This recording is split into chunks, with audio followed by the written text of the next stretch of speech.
credit belongs to the man who is in the arena. Dare greatly and build intentionally. Welcome to In the Arena Podcast. Welcome to In the Arena Podcast, Season 2. All right. Yep.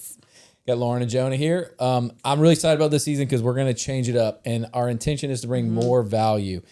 We found over the last couple of years we had great conversations, but our purpose is truly to help business owners figure out how to grow and scale their business. Avoid the chaos that you're feeling, the stress when you get home that you feel like you have to go back and do more. Help you create a system that allows you to grow and scale and have peace within your business. And we believe that these conversations we have planned are going to have that type of value for our listeners. And so, Lauren talks about operating systems all the time. And the beauty of it is we have empathy with our listeners and anybody else that's trying to scale because we're going through it too. We're not these coaches that are on the sidelines that are helping businesses that have never experienced what it takes and the feeling of stress or the risk or all that. We're here in it. And the businesses that we're interviewing are in it too. Yeah. And that's the exciting part. And another exciting part of this is that they're all local businesses for St. Tammany Parish. And they're people that are doing great things. And we want you to hear their story so you can learn. So that's my position on this next season, and I'm excited about it. And I know y'all are excited about doing it as well. So why don't y'all give y'all a little tidbit about the next season and what we're going to do? Sure. You want me to jump in, Jonah? Yeah, you go for it. All right. Yeah. I have learned in working with businesses over time that stress is inherent. It's going to be present because you have a passion behind something. When you have passion, you have emotion, and that is normal. But how do we find a way to take that energy, that emotional energy, and turn it into good use? And that's being intentional. And you can't do that unless you have good goals set and you have an operating system that supports you and protects you, right? Because you always start a business with the idea of, I want to make an impact on those around me. I want to make an impact on the people that I'm going to hire. Or I've been called because I have this great gift that I want to share with everybody. And those are all beautiful things. But when you start to turn that into a business, sometimes it disrupts that passion, right? Or causes you more stress and you start to question whether your calling is accurate. And so it almost, once you find these tools and you start using them and you see that relief, you want to shout it from the rooftop. Yeah. So, when you brought the idea of, hey, should we talk about our business advisory services on the podcast? The answer is always going to be yes, because I feel that it truly can help everyone. So I'm excited because they can follow along throughout the season, start to implement the changes in their business and see that benefit for themselves. And then also, as we have on these local guests, collaboration is created through relatability. And so once they hear the same challenges that this business is going through, they've realized those similarities amongst one another and they can reach out and collaborate. And together, that's going to bring up our ecosystem, which is the purpose of Arena. Yeah, I think it's cool. I think like when we started Lettuce with a lot of the like tools that I think a lot of businesses probably have not started with. Yeah. It's still hard, right? But like, it'll be cool to talk with people with that same shared story, and even just relating it with Lettuce because we're in the community too. But it'll be cool to see how other people started and how they approach things, and then that relatability aspect, I think, is a unique take on giving value to the community. And like going from where you're currently at within your business and where we're at within our business to where we want to be, right? And that's kind of the end goal, and the dots trying to connect. You are at a place, whether you're just starting or you're 5-10 years in, and you have somewhere you're trying to go, right? To show people that are at different phases along that line of where they're at and where they want to be, and show what the end result can be for businesses that have kind of taken these tools and used them in a way to help them get there, right? And it applies at every stage. For sure. Startup to someone that's scaling and feels that they've hit a ceiling, all the way through to preparing to be transferable or saleable. Yeah. And so I like the person who's listening to this, the right person is somebody who wants to reach their full potential in business, right? And in life in general, because that's the point of business, to create the perfect life for yourself or the life that you desire. And so where you want to be is where we're trying to help people get to, whatever that highest potential is for you. And, there's one way of looking at the tools that we discuss. It's like if you're growing a business and scaling a business and you lay out all these different tools on a table, right? At different aspects of your business life cycle, you're going to go and pick up a different tool and utilize it in your business. And We believe there's about 9 of them that we talk about a lot. And so we're going to go over each one of those, one each month. And the first 3 that we're going to go over are your values, understanding your why or your purpose for your organization, and then identifying your ideal client. And so those are 3 tools that whenever you're growing and scaling, you've got to understand your values, be able to utilize those. You've got to understand your purpose, how to communicate that. You got to understand who your ideal client is to really impact the right type of person. And so those 3 things, if you want to see them as a tool or a foundational piece of your business to get in place that allows you to put your business on top of so that it has a strong base to be able to grow to the next phase, however you want to look at it, those things we want to help you put together so that you can take your business to the next level. Part of this conversation, we're going to put together some resources in PDF form that people can have access to that talks about how you identify or think about your values, how you identify and think of your purpose, and how you think about and identify your ideal client. So again, we're going to be a lot more practical about our approach to these conversations. And like today, we're going to speak with Jeff McNeely about the values of his organization. He owns Niche, and I'm excited about talking with him about that because he's grown a business and he's at several locations. He's got a lot of employees. So values are important in his organization. And then when we get into the ideal client perspective, right, people have a hard time grasping the idea of how do I focus on one niche group of people? Mm-hmm. Do I then turn other people away? What's the answer to that? Absolutely not. So how you can focus on somebody, but also impact your local community in a bigger, broader way.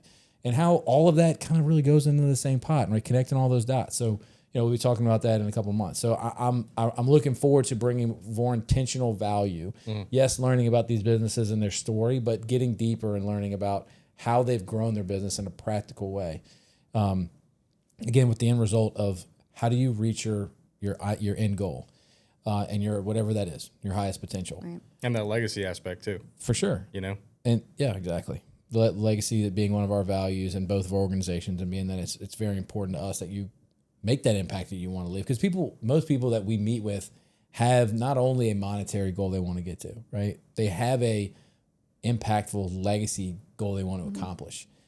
They just struggle to make those 2 things come together, which is identifying your purpose will help you do that.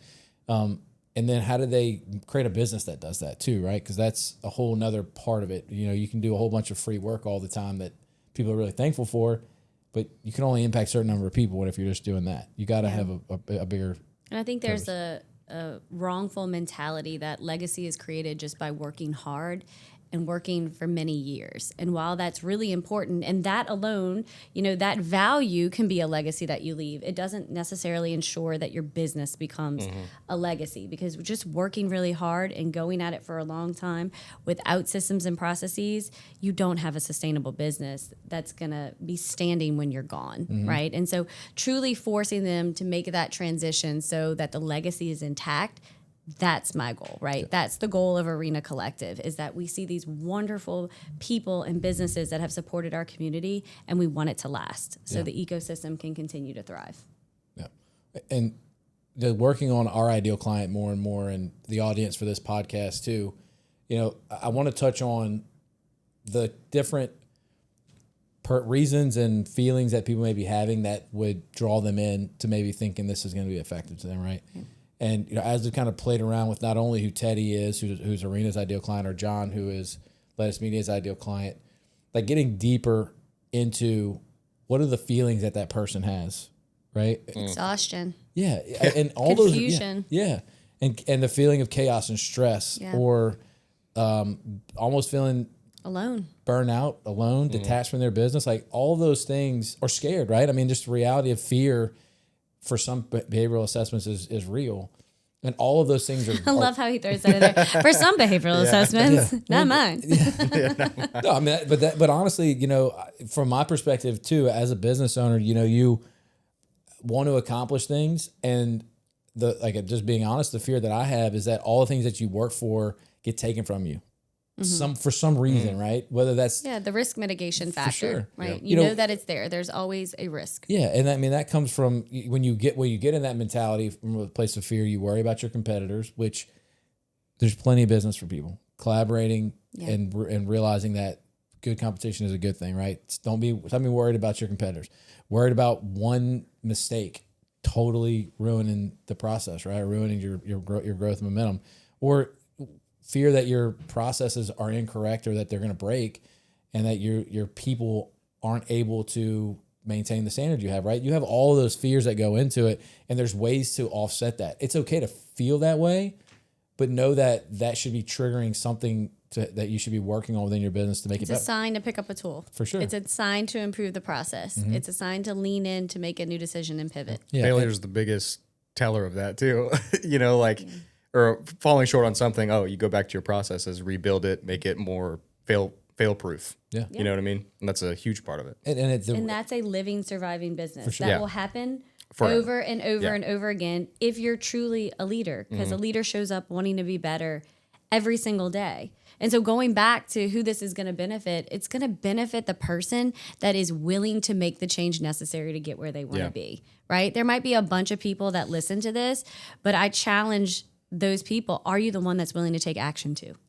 Yeah. To look at your business and be honest and say, clearly I'm missing a piece of it. Listening into this and hearing other people utilize these tools that have allowed them to overcome maybe some of the things that I'm feeling will make them and help them get to the next level, right? And then knowing that, if something if something is said on this podcast that we can help with, or that our audience can help with, that reaching out and having a cup of coffee and getting to know them more will help them take their business to the next level too.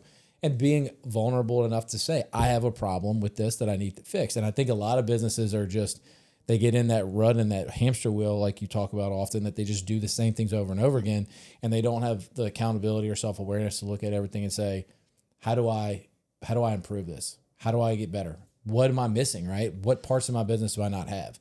And our goal is to be very, very clear about what we're focusing on for each episode, so that people understand, like, this episode is about values and why they're important, right? People roll their eyes at values. Just a bunch of words on the wall. They don't mean anything. How do I even use those things? We're going to show you, right? Not only how we use them, but how the people that we're having on our podcast use those things. And then how do you even determine what your why is, right? Like, your purpose. Like, what does that even mean? Like, people will just get overwhelmed by the idea of this abstract thought of, like, why do I get up out of bed this morning? Like, that idea and that concept. And being able to focus on that and figure it out as it develops over time is going to help you be able to follow a path and hit a goal. Even though it's not going to be a straight line, like we said, there's going to be ebbs and flows in it. You'll get to where you're going. Guided decisions. For sure. That's right. Yeah. That's my favorite part about these first 3 tools that we set out is, Jared talked about it being the foundation of your business, because it's the foundation of all your business decisions moving forward. Yep. But more importantly, it forces you to think more about yourself.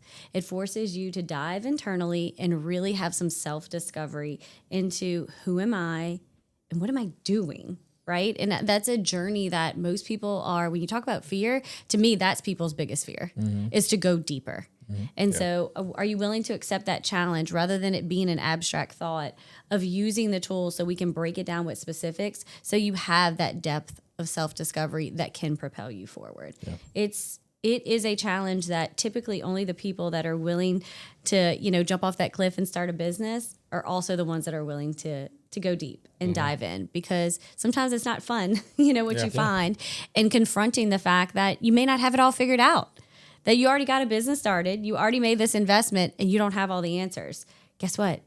You're not alone. Yeah. And that's going to happen over and over again throughout your career. And so, another part about doing this on the podcast that I'm so attracted to is people will see that, not like we're going to cry on camera vulnerability, but just, you're not alone. We're going through the same challenges. So, like, let's do this together. And I'm right here. And this is just what entrepreneurship looks like. Mm-hmm. And so as long as you're willing to continue to pivot and continue to work on yourself, you're going to succeed. Yeah.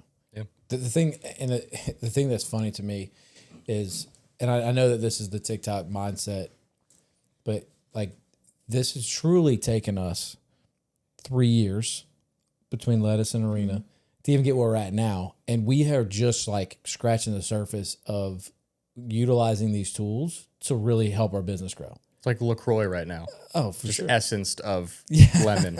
Just a little bit. Coconut LaCroix, because coconut. It's everyone's favorite. Yeah. That's right. Yeah. We have so much more to go. And we're doing things the right way. And we've had a lot of success, but we have so much more to learn and do. And we're working our way through it. And we're also growing at the same time. So, like, it's an accelerated spotlight on those issues that we're having and how we need to use the tools better. And I don't think that a lot of people realize it. You could be in business for 30 years and you're still figuring out how to use these tools better. Even going back to maybe one of the first tools that helped you go like start something the first year, it may be, dusty, but that may help you in the future. Yeah. Revisit it. There's something to be said once you have the operating system that annually you are going back and reviewing your entire system, right? Not revamping it, but reviewing it, because you have to get recentered on, again, these first 3 tools so that you don't see all those squirrels all the time. What are our values? What's our purpose? What's our ideal client? You go back to that core every single time. Yeah. So in Jonah's words, dust it off. Yeah. Dust it off. and I mean, there's a lady that will likely be on our podcast that I meet with often, and she's in her 70s, and she recently started a school in Hammond, and it's always mind-boggling to me that she comes to our meetings every week, and she talks about how she learned how to be patient or learn how to do these things, and she's in her 70s. It's like being a 37-year-old under 40-year-old person, right? Like I am. I have to remind myself all the time. Every time. These jabs. You have to remind yourself often that, like, there's no end to this game. There's no end to this. Like, you're constantly going to work on yourself and your systems and your business until you die. Yeah. And it's about the journey. And if you're willing. If you're willing, right? And it's exhausting to think about sometimes, but also it's just different mindset. It's a different gear you shift in your brain where it's like, okay, like I'm in, trying to go as fast as I can in first gear, when the reality is I just need to shift into second gear and just be comfortable where I'm like, this is going to be here for a long term. It's also a mindset. So watching my brother jumped in the business. And so my father didn't ever have this like desire, like, oh, I need to retire. But he took a step back because he saw my brother, stepping into his own with the business. It's a mentality. All he did was take all of that energy to improve all the philanthropic organizations he's part of. Like, you can't put it down when you're someone that just wants to be better every day and wants to have a positive impact. So, like, the challenges may have gone from, like, I had this multi-million-dollar slab that was really important, but now it's like doing a cost segregation of the kitchen for the Knights of Columbus Hall, right? Yeah. But he's still diving into it with that level of passion because you can't stop bettering yourself when you have that mentality. Yeah. So whether you're 70, starting a new business, or you're in retirement, impacting because you want to give back and be service oriented, you're still going to show up that way. Yeah. And that's the type of people that we're going to have on the show. Like, that's the type of people that are coming in season 2 that are going to help people grow their business, right? We're going to provide value and talk about the tools that we use, and we're bringing on people like that who have experienced those things and have that passion so that other people can feel that and hopefully find some motivation to continue to grow their business, utilizing these foundational tools that we've set. So if you're new to business, if you're in business and completely stressed and don't know where to turn, if you are growing fast, but you know that there's a difference between growth and scaling and you're looking for the answers on how to do it, or if you're nearing retirement and you want to get the biggest bang, for all the work that you've been putting in and you want to make your business saleable, like, this podcast is for all of you, right? And these tools can help all of those people. Yep. So like and subscribe to the show. We're going to have great information in season 2. And we look forward to hearing your feedback. If you want some of these tools from us, reach out. We can share the PDFs with you, and we're happy to meet and talk about the tools. Highly recommend people reach out to our guests so that they can learn more about the people we have on this podcast. But we really feel like that what we have planned for season 2 is going to add a lot of value. So I hope to see you, and that for you to tune in to listen to the In the Arena podcast season 2. Let's do it.